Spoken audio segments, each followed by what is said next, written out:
Yep, great and glorious Nick Dutch Tarot reader here yet again, with some more talk about the finer mystic tarot. Now we're going to do the ninth card of the tarot, which is called the Hermit. Very wistful name, very wistful theories associated with it. Let's start from the top. What's the first thing you notice about him? He's got a hood over his head, and that suggests anonymity, keeping himself hidden from other people. Someone who's focusing primarily upon his own tasks and his own duties. Someone who's very aware that there is some kind of special purpose to the task that he's doing, although it might not be apparent at the moment. Just like when you're studying, you don't know whether you're going to get your degree or not, but yet you carry on doing it. Just like when you're starting a new career, you don't know whether you're going to make a success of it, but you carry on doing it. It's a question of keeping yourself focused, keeping yourself contemplative, and contemplating and hoping for something else in the future. But it is still a lonely character, because this is someone who's putting his tasks first, rather than putting people first, which is why we get the word the Hermit. Doesn't mean to say he's totally separated from life, but he's totally focusing on that which is really important. Let's have a deeper look, okay? What has he got? A lantern in one hand, which happens to be his right hand, which in this case will be associated with intelligence and willpower. But the lantern symbolizes the intellect, namely the illumination of his presence of consciousness.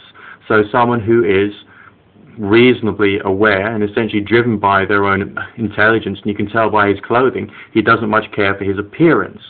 So everything that he's doing is very much to do with what's going on in his mind. The lantern is more or less at the same level as his head.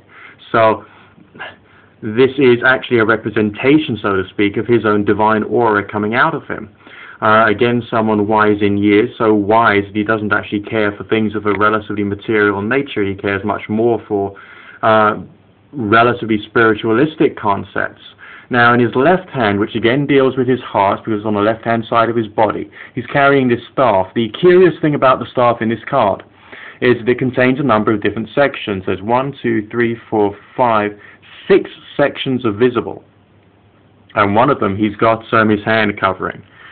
So that means total of 7 sections, being the 7 notes within the musical octave, the 7 colors of the spectrum. And he's actually holding and controlling one singular aspect of the whole perceivable universe.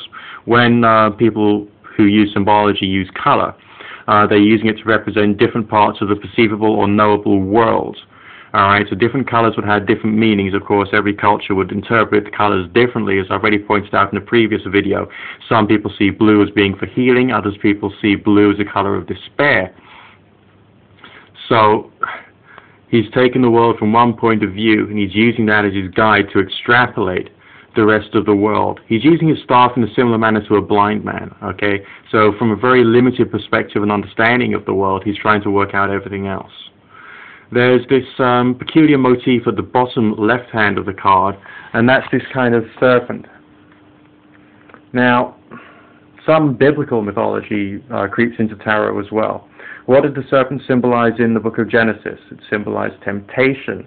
You might say, oh, that's Satan, but you know, the idea of Satan has become much more heavily exaggerated in popular mythology than the original meaning of the word devil or the word Satan. As I'm sure I've pointed out, if not, I'll do another video on that later. But this is talking about base desires, it's talking about temptation. Someone who's focused on their life, someone who's focused on where they are, what they're doing, who they are, and how they're going to get the results that they're after, has to avoid temptation. The temptation of fun and pleasure, the temptation of relationships, the temptation of wasting time. All these are temptations which this character is trying to push aside, which is why the serpent is roughly at the same level as the bottom of the staff. He can push it away with great ease with his knowledge and with his wisdom. It's a very humble character. Why is it humble? Again, we've got the color blue coming in here, and within the tarot, blue frequently is used to symbolize something of a heavenly nature. But this is on the inside of his robe, not on the outside. So on the outside, he's portraying the image of someone who is worldly, who is earthly, who is normal, so to speak, relatively so. But on the inside, he's got some kind of like secret knowledge or pleasure in his own divine presence in the world. And again, the yellow of his inner tunic is again referring to his intellect. being a relatively complementary color to the blue. So he's very calm and very aware of himself deep down inside, but he's not letting any of this show too much, maybe just a little, which is why we can just see just only a little of the road which he's showing. And also the ground that he's walking on is just the green of the grass, suggesting connection with nature. But it's very formless. We don't have the flower. We got the serpent instead of the flower. So we're starting to see the much more moralistic message here. You could even say that this staff he's holding is possibly the fourth leg of the table that we saw in the magician card. The one which the magician had no knowledge of because he could not perceive it. The aspects of the unseen world the hermit is now exploring. He's grasped hold of part of something which he didn't fully understand before.